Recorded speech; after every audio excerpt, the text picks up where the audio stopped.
Hi, my name is Pascal from San Francisco, and I'm going to try to show you an effective use of an EQ in a mixing context. So I have here a track that I've made in Live, and it has a lot of different elements. There's a drum kit, there's a bass, and there's two synths, and it's very full. The spectrum is very full. So especially with the drum and the bass, often they kind of are in the same frequency range.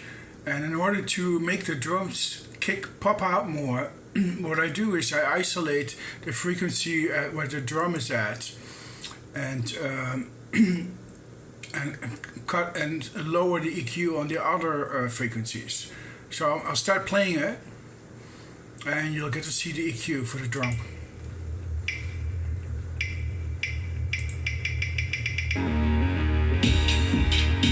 So you can hear the bass. This is the drum track. The kick drum.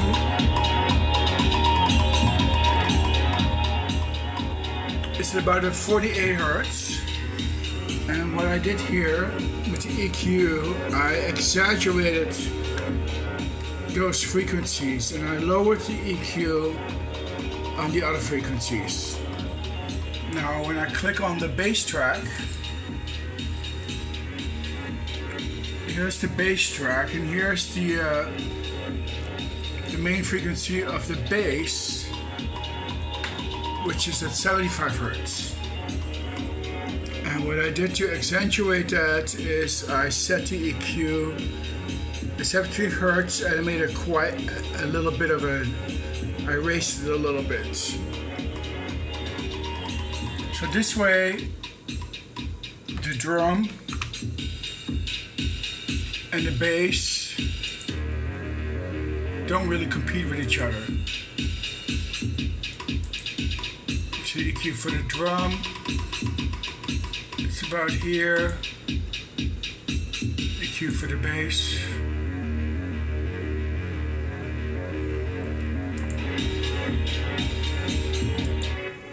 And these are some of the other parts of the. As you can tell, this synth is more in the upper range,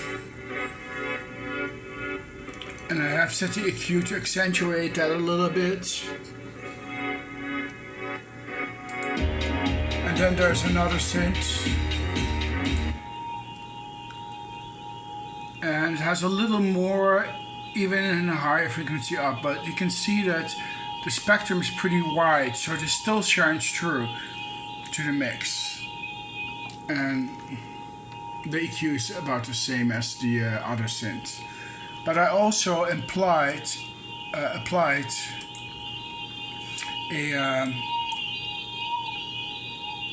oh, not here.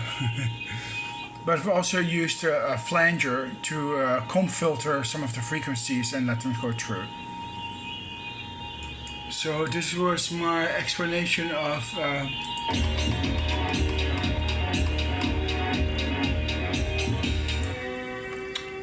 how to use an EQ effectively in a mix. And mirroring means that you make room for the instrument by reserving part of the spectrum or for a particular instrument.